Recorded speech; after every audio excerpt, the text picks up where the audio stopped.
हाँ, देखिए हम लोगों ने जब से काम स्टार्ट किया है, हम लोगों का प्राइमरी उद्देश्य ये रहा है कि हम लोगों को कॉस्मेटिक सर्जरी को अफोर्डेबल बनाना है for middle class and even lower class patient. तो ये Yes.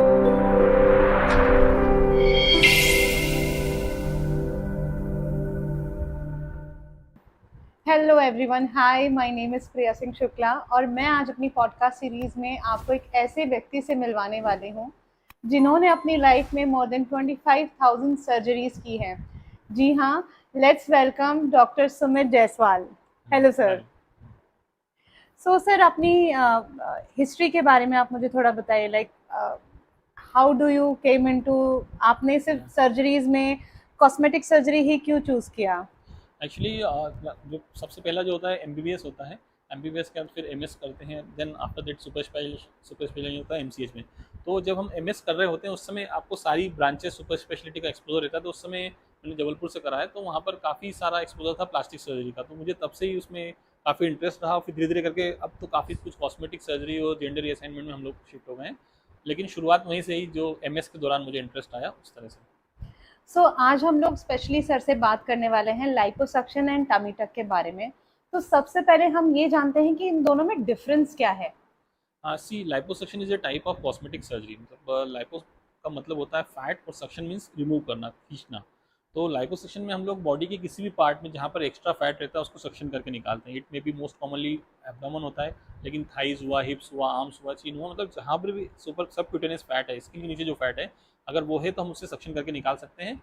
और जैसे एब्डोमेन में स्पेशली अगर इंटर एब्डोमिनल फैट है तो वो हम लोग डाइटिंग एक्सरसाइज से निकालते हैं, लेकिन जो सब क्यूटेनियस फैट है वो हम लोग लाइपोसक्शन से करके निकाल सकते हैं।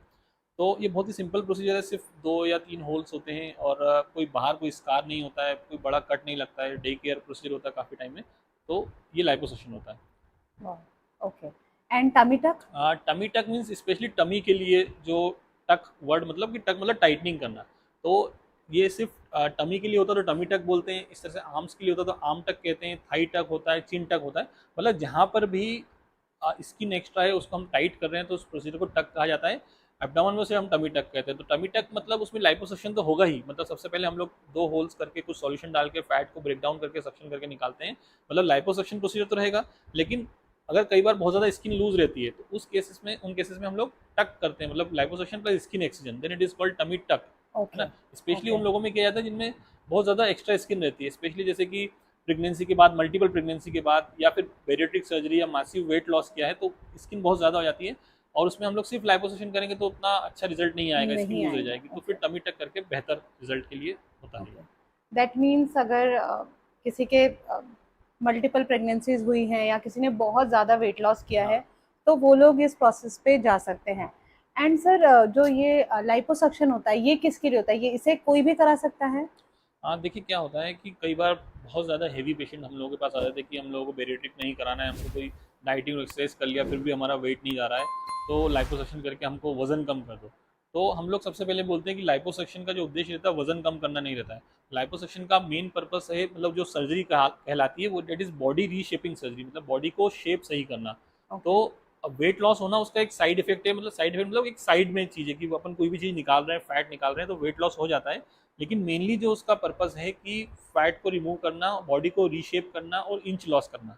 तो ऐसा हम लोग एब्डोमेन में, थाइज में जहाँ भी करेंगे वहाँ शेप में इंप्रूवमेंट होगा। लेकिन यदि हम कोई चीज़ निकालेंगे, फैट निकालेंगे, तो ऑब्वियसली वेट रिडक्शन भी होता है, लेकिन मेनली उन पेशेंट्स में जिसमें कि वेट बहुत ज़्यादा नहीं है और सब एब्डोमेन में स्पेशली सब क्यूटेनियस फैट है, इंटर एब्डोमिनल नहीं है, उनके लिए ठीक है। और स्पेशली जैसे कुछ पार्ट बॉडी का बल्की है, जैसे फिट है पेशेंट लेकिन एब्डोमेन में साइड बल्जेस हैं, लव हैंडल्स में बल्ज है या सेडल बैक है, या कई बार आर्म्स में एक्स्ट्रा फैट है, तो फैट है। वो हाँ, हाँ। 1 या 2 एरिया है, 2 या 3 एरिया है, तो उनके लिए सुटेबल रहता है। ओके, दैट मीन्स अगर बॉडी का कोई भी पोर्शन प्रॉपर बॉडी के प्रोपोर्शन के हिसाब से नहीं है, तो हम वहाँ पे लाइपोसक्शन कर सकते हैं। हाँ, एक एक्सेप्शन और है, जैसे कि कई बार बहुत अधिक वजन के पेशेंट भी आते हैं हमारे, 100 किलो 120 किलो के। वो ओके। बेरिएट्रिक सर्जरी नहीं कराना चाहते, वेट लॉस सर्जरी नहीं कराना चाहते, क्योंकि उसमें बहुत सारे साइड इफेक्ट होते हैं, आफ्टर केयर होती है, बड़ी सर्जरी होती है, मेटाबॉलिक राइट। डिसऑर्डर होते हैं। राइट। तो उस तरह के पेशेंट में हम लोग उनको कुछ इंप्रूवमेंट कर देते हैं। जैसे मान लो एब्डोमेन बहुत बड़ा है, तो हम लोग उसमें लाइपोसक्शन करके उसका टमी टक करके जो एक्स्ट्रा फोल्ड स्किन का वो निकाल देते हैं। तो उससे क्या होता है कि उनका वजन तो थोड़ा कम होता है, 10 किलो मान लो, लेकिन उनकी मोबिलिटी बढ़ जाती है, मतलब कॉस्मेटिकली वो अच्छा दिखने लगता है और उनकी मोबिलिटी बढ़ जाती है, तो उस वजह से वो एक्सरसाइज ज़्यादा कर पाते हैं, और मूवमेंट ज़्यादा हो जाता है तो उस वजह से वेट लॉस करने में फ़ायदा मिलता है। तो अधिक वजन के लोगों में भी करा जा सकता है, लेकिन उनको प्रॉपर इंस्ट्रक्शन देके। ओके। सर कुछ ऐसा है क्या कि अगर किसी को कोई प्रॉब्लम है या कोई उसको कोई डिसीज़ है जो ये ट्रीटमेंट नहीं करा सकते, या ये जो दोनों ट्रीटमेंट इसे कोई भी करा सकता है? देखो क्या है कि कोई भी सर्जरी करते हैं तो हम लोग एनेस्थीसिया में करते हैं, तो एक प्रॉपर मेडिकली फिट व्यक्ति होना चाहिए कि उसको कोई मेजर कोई कोमॉर्बिडिटी ना हो। डायबिटीज़ होता है, हाइपरटेंशन होता है, तो वो रूटीन बात है। लेकिन कोई और यदि कारण बड़ा मेडिकल इलनेस नहीं होना चाहिए। अगर होता है तो हम लोग उसके लिए पहले मेडिसिन वाले डॉक्टर को दिखा के उसका क्लियरेंस लेते हैं। तो मेडिकली फिट होना चाहिए व्यक्ति। और अगर कोई और कोमॉर्बिडिटी तो उसको पहले करेक्ट करते हैं, उसके बाद हम लोग करते हैं इस प्रोसीजर को। ओके, दैट मीन्स मोटा मोटा इसे सभी करा सकते हैं अनटिल एंड अनलेस आपको कोई बहुत मेजर कोई डिसऑर्डर ना हो। हाँ, तो बस इसमें और दूसरी बात ये है कि हम लोग प्रोसीजर क्या कर रहे हैं वो भी समझना चाहिए कि हम लोग जो कर रहे हैं स्किन के जस्ट नीचे रह रहे हैं, मतलब ज़्यादा डीप नहीं जा रहे हैं। तो आपका कोई बॉडी का सिस्टम कोई अल्टर नहीं होने वाला, मतलब ये जस्ट फिजिकली आप रिमूव कर रहे हैं। जो लूज स्किन है उसको आपने बाहर से कट करके निकाल दिया, फैट जो है स्किन के नीचे फैट है उसको सक्शन करके निकाल दिया। तो आपका बॉडी का मेटाबॉलिज्म के साथ कोई छेड़छाड़ नहीं होता है। जो भी होता है तो या तो छोटा छोटा होल होता है 2 या 3, या कमी टक होता है तो इंसिजन की लाइन होती है। दैट तो मीन्स इसमें सच कोई मेजर साइड इफेक्ट नहीं है। हाँ, समझा, मैं ऐसा नहीं बोलता कि साइड इफेक्ट नहीं होता। साइड इफेक्ट मतलब जो चीज़ का इफेक्ट होगा उसका कुछ साइड इफेक्ट तो होगा ही सही। वो साइड इफेक्ट कितना होगा वो इंपॉर्टेंट है, कितना कॉमन होगा वो इंपॉर्टेंट है। तो इसमें हम लोग किस पार्ट में कर रहे हैं वो उससे रिलेटेड साइड इफेक्ट होते हैं। तो अभी हम लोग पूरा स्किन को एड्रेस कर रहे हैं, तो स्किन से रिलेटेड साइड इफेक्ट होते हैं। जैसे थोड़ा रेडनेस हो सकता है, कुछ स्वेलिंग होती है, कुछ अनइवननेस टेम्परेली हो सकता है, कोई लंप जैसा फीलिंग होता है, रेयरली सीरोमा फॉर्मेशन। तो ये सारे साइड इफेक्ट होते हैं, कुछ समय के लिए होते हैं और अपने आप स्पॉन्टेनियसली रिकवर हो जाते हैं। स्पेशली जिनमें ज़्यादा फैट निकालते हैं उसमें ज़्यादा होने का रहता है। लेकिन कोई भी ऐसा मेजर नहीं है कि जिसकी वजह से आपको घर पे बैठना पड़ जाए या काम नहीं कर पा रहे हैं। जस्ट थोड़ा आफ्टर केयर हम लोग बताते हैं, प्रेशर गारमेंट वगैरह वो करेंगे तो वो ठीक रहता है मोस्टली। दैट मीन्स जो भी साइड इफेक्ट्स है वो टेम्पररी हैं एंड विद समय के साथ साथ वो साइड इफेक्ट्स समय मतलब कि मोस्टली 2 हफ्ते 3 2 हफ्ते, हफ्ते 3 ऐसा हफ्ते कोई में बहुत ज़्यादा सारा का लंबा सारा। समय भी नहीं लगता है। Okay, nice. सर से बात करके बड़ा मजा आ रहा है। आइए जानते हैं आगे सेम प्रोसेस में और क्या क्या कॉम्प्लिकेशंस हो सकते हैं या क्या और बेहतर हो सकता है। तो सर आप ये बताइए, इसमें जिसे भी ट्रीटमेंट कराना है क्या उसके पहले उसे कोई टेस्ट कराने पड़ते हैं? लाइक आप कोई रिपोर्ट्स चेक करते हैं पहले, या कोई भी आके नॉर्मल एडमिशन हो जाता है? हाँ, देखिए क्या होता है, ये प्रोसीजर मैंने बताया कि एनेस्थीसिया देना है। तो जब भी एनेस्थीसिया देना रहता है तो हम लोग प्रॉपर प्री ऑपरेटिव वर्कअप करते हैं। इसमें रूटीन ब्लड टेस्ट होते हैं, हीमोग्लोबिन, सीबीसी, शुगर, यूरिया, एचबीएसजी, एचआईवी, साथ ही कुछ एक्सरे, चेस्ट, ईसीजी। ये एक बेसिक पैरामीटर रहता है जो कि कम्प्लीटली फिट पेशेंट है। यदि उसको डायबिटीज़ है तो फिर डायबिटीज़ का वर्कअप होगा। यदि उसको और कोई मेडिकल कार्डियक प्रॉब्लम है या फिर कोई और रीनल प्रॉब्लम है, जो भी इस तरह का कोई अगर मेजर प्रॉब्लम है तो उससे कंसर्न जो डॉक्टर रहते हैं, स्पेशलिस्ट रहते हैं, उनको हम लोग दिखाते हैं। ओके, तो मोस्टली मतलब बिना इन्वेस्टिगेशन के प्रोसीजर नहीं किया जाता। प्रॉपर फिट होना चाहिए patient for surgery and after effect के लिए। Wow, okay. दैट मीन्स आप बिल्कुल सेफ हैंड्स में हैं। अगर आप यहाँ पे सर के पास आते हैं या कहीं भी जाते हैं ये दोनों ट्रीटमेंट्स के लिए, पहले डॉक्टर सारा आपसे आपका प्री मेडिकल हिस्ट्री ले लेते हैं। तो सर ये बताइए, इसका जो कंप्लीट प्रोसेस है उसमें कितने दिन का हॉस्पिटलाइजेशन लगता है, या पेशेंट कितनी जल्दी घर जा सकता है? लाइपोसक्शन जो रहता है एक बहुत ब्रॉड टर्म है। मतलब जैसे कई बार सिर्फ थोड़ा सा एरिया है, 55 kg पेशेंट है, मॉडल है, कोई साइड के बल्जेस उसको करना है तो वो एक छोटा प्रोसीजर है। और कई बार बहुत सारा एरियाज़ का अपन को साइमल्टेनियसली करना है। मतलब फैट जो हम लोग निकाल रहे हैं 500 cc 500 ml से लेके 10 लीटर 12 लीटर्स तक भी हो सकता है। तो उसके हिसाब से आफ्टर केयर और उसके हिसाब से हॉस्पिटल स्टे डिसाइड होता है। लेकिन और साथ ही एनेस्थीसिया क्या दिया हमने, जैसे कई बार हम लोग थोड़ा सा सेडेशन में देके करा तो हम लोग शाम तक पेशेंट को डिस्चार्ज कर देते हैं। या फिर एब्डोमेन का करा सिर्फ एरिया ज़्यादा नहीं है तो भी शाम तक डिस्चार्ज कर सकते हैं। लेकिन यदि मेजर एरियाज़ हैं तो हम लोग कई बार 2 दिन में भी प्रोसीजर करते हैं। जैसे एक दिन में हमने एब्डोमेन थाई करा, दूसरे दिन हमने आर्म्स और चिन करा। तो फर्स्ट डे करा, फिर एक गैप लिया, फिर अगले दिन करा, फिर उसके बाद करा, तो मतलब टोटल 4 डेज रुकना पड़ जाता है। लेकिन आमतौर पे जैसे एब्डोमेन थाइस का करा या 3 एरियाज भी होते हैं तो हम लोग एक दिन में कर देते हैं। मान लो मंडे को करा तो वेडनेसडे तक हम लोग डिस्चार्ज करते हैं, मतलब 48 आवर्स में कर देते हैं। कई बार हम लोग सिर्फ मान लो थाइस का करा या सिर्फ एब्डोमेन का करा तो हम लोग नेक्स्ट डे डिस्चार्ज करते हैं। तो वेरी करता है हम लोग कितना सीवरिटी ऑफ प्रोसीजर के हिसाब से डिस्चार्ज करते हैं। That means number of areas पर डिपेंड करता है कि आपका हॉस्पिटलाइजेशन कितने दिन का होगा। अगर 1 या 2 ही एरिया हैं तो सेम 1 डे 24 आवर्स में हो जाता है, या ज़्यादा हैं तो उससे ज़्यादा। सर मैंने सुना है आपके पास बहुत फॉरेनर्स भी आते हैं, बहुत फॉरेन से भी आपके पास पेशेंट्स आते हैं आपसे सर्जरीज कराने, तो अपना कुछ ऐसा कोई एक्सपीरियंस शेयर कीजिए। हम लोग जैसे हैं बेसिकली जो मेन सेंटर हमारा इंदौर में है, लेकिन हम लोग इंदौर के अलावा करीब 9 सिटीज़ और इंडिया की जहाँ पर रेगुलरली विजिट करते हैं। हर वीक हम लोग 2 सिटीज़ जाते हैं। लाइक जैसे मुंबई, दिल्ली, कलकत्ता, हैदराबाद, बेंगलोर, लखनऊ, अहमदाबाद, मतलब टोटल 9 शहर हो जाते हैं। Bye wow. रोटेशन जाते हैं, तो हर महीने 8 शहर तो कवर करते हैं।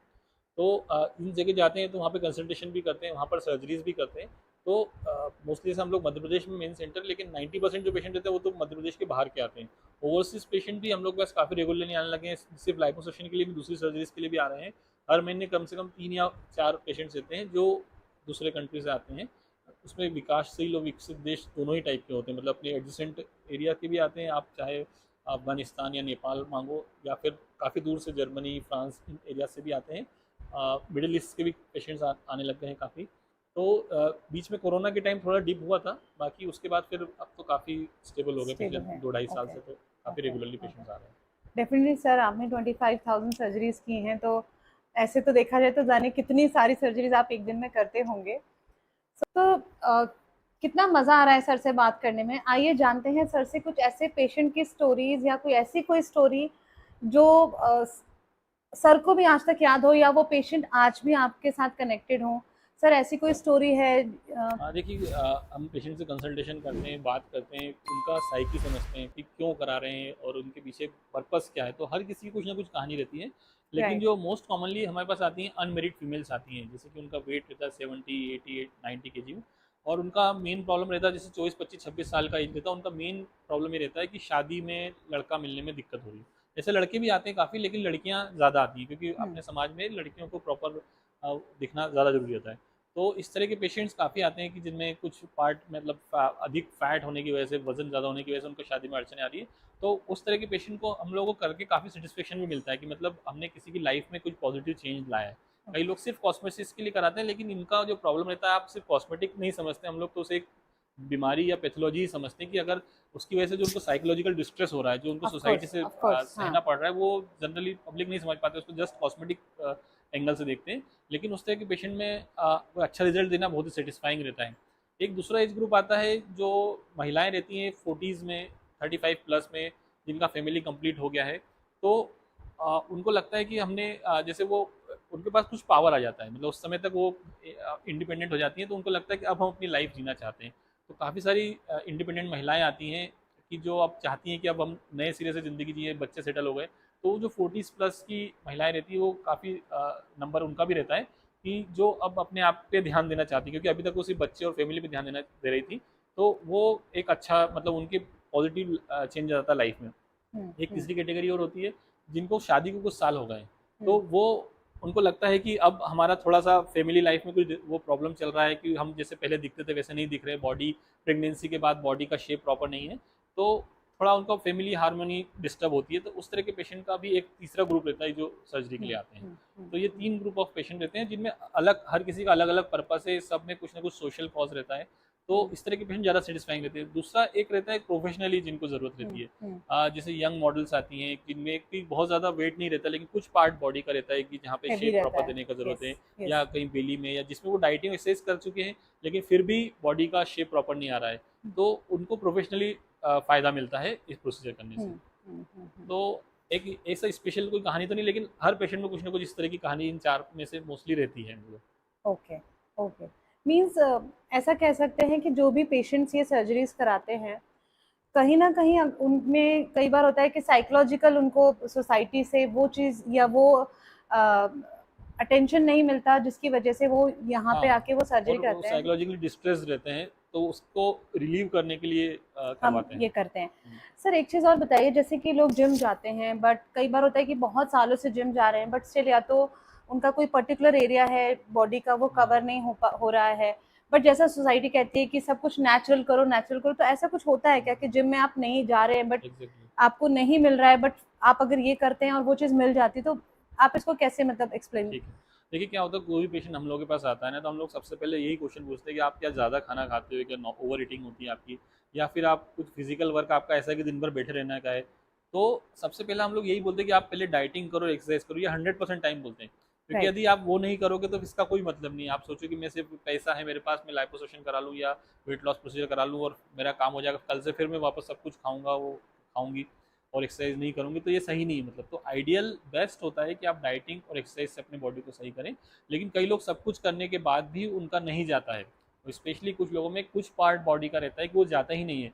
वो लोग मोस्टली जेनेटिक फैट रहता है, उनकी मदर को, उनकी मौसी को भी उस तरह का ही रहता है कि किसी में सैडल बैक मतलब थाई के लेटरल पार्ट में बल्ज रहा या एब्डोमेन के साइड में बल्ज रहा।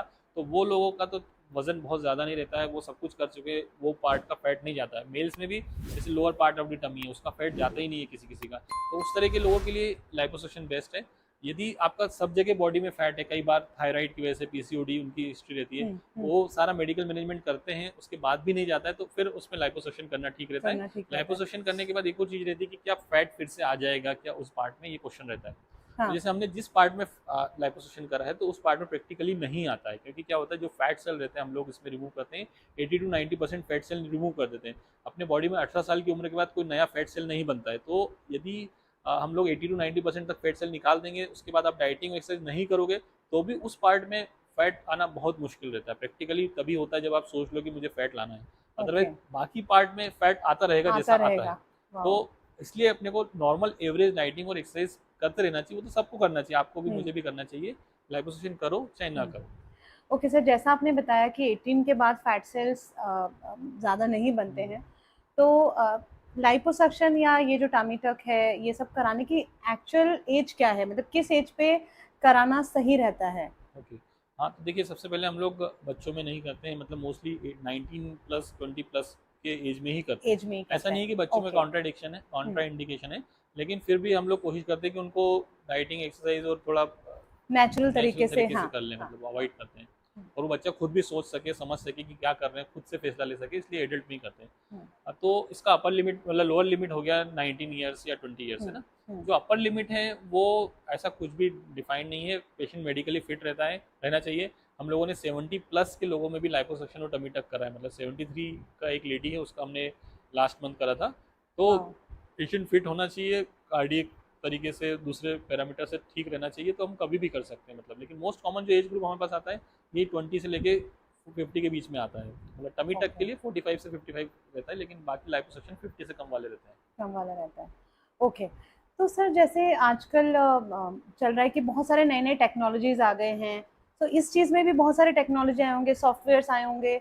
जैसे मैंने सुना है कि आपका जो हॉस्पिटल है ये इंदौर का सबसे बड़ा कॉस्मेटिक, इंदौर का सेंट्रल इंडिया का ही, सेंट्रल मतलब इंडिया का सबसे बड़ा है, प्लास्टिक सर्जरी रिलेटेड हमारा काफी बड़ा। तो सर आप क्या बेस्ट टेक्नोलॉजी यूज़ करते हैं, क्या बेस्ट ऑफ इक्विपमेंट्स यूज़ करते हैं? हाँ देखिए क्या होता है, कोई भी रिजल्ट रहता है ना काफ़ी सारे फैक्टर्स पे डिपेंड करता है। सबसे इंपॉर्टेंट होता है कि सर्जन कौन है, कितनी उसने सर्जरी करी है, कितना अच्छी तरह से कर रखा है। तो हम लोग पिछले 13 साल से कर रहे हैं, हमने करीब 1000 या उससे अधिक तो सिर्फ एब्डोमेन के लाइपोसक्शन करे, बाकी टोटल लाइपोसक्शन अगर हम देखेंगे तो 2500-3000 तक लाइपोसक्शन करीब होंगे। तो मतलब कितना एक्सपीरियंस है, उनकी टीम कैसी है, क्योंकि इसमें टीम वर्क है। आप प्रॉपर असिस्टेंट होना चाहिए जिनको कंप्लीट एक्सपीरियंस हो, क्योंकि मल्टीपल एरियाज में करते हैं तो असिस्टेंट प्रॉपर होना जरूरी रहता है। सेटअप कैसा है हॉस्पिटल का वो होना चाहिए, उस हॉस्पिटल में बहुत ज़्यादा दूसरी तरह के काम नहीं होना चाहिए, मतलब वही ज़्यादा काम होता है। तो सारा स्टाफ जो ट्रेंड हो जाता है, नर्सिंग स्टाफ से लेकर ड्यूटी डॉक्टर से लेकर वो ट्रेंड हो जाते हैं। तो ये हम लोग स्पेशली कॉस्मेटिक से रिलेटेड काम करते हैं, तो पूरा एक्सपीरियंस सिस्टम है हमारा और काफ़ी लंबे समय से काफ़ी वॉल्यूम में कर रहे हैं।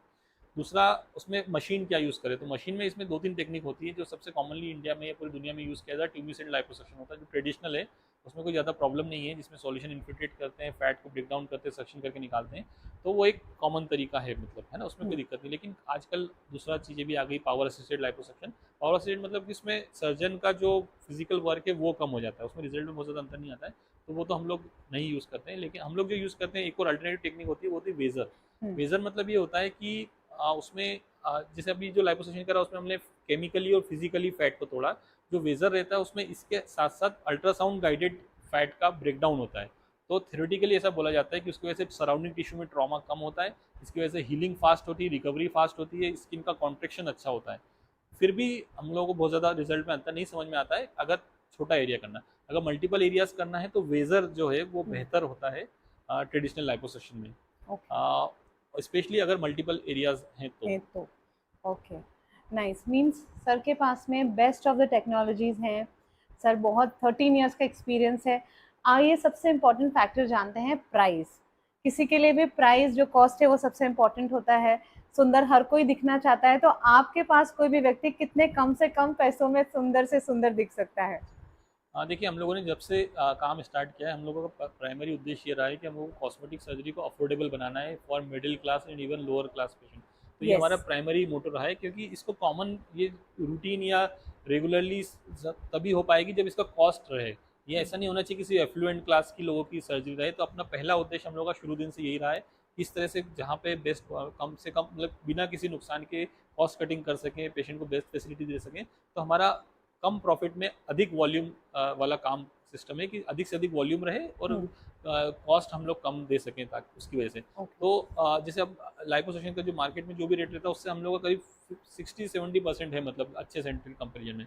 सपोज हम अगर एब्डोमेन का बात करें, लाइपोसक्शन सिर्फ एब्डोमेन का करना है, पेशेंट का वेट मान लीजिए 60 kg है और 65 kg तक है, 5 फीट 2 इंच हाइट है, तो सिर्फ एब्डोमेन का लाइपोसक्शन करना है तो उसमें कॉस्ट आपको पड़ेगा अराउंड 55,000 की रेंज में, है ना। उसमें हॉस्पिटल एक्सपेंस, सर्जन चार्ज वगैरह सब हो जाता है। अब अगर एब्डोमेन और थाई इंक्लूड करना है तो अराउंड 75-80,000 तक हो जाएगा।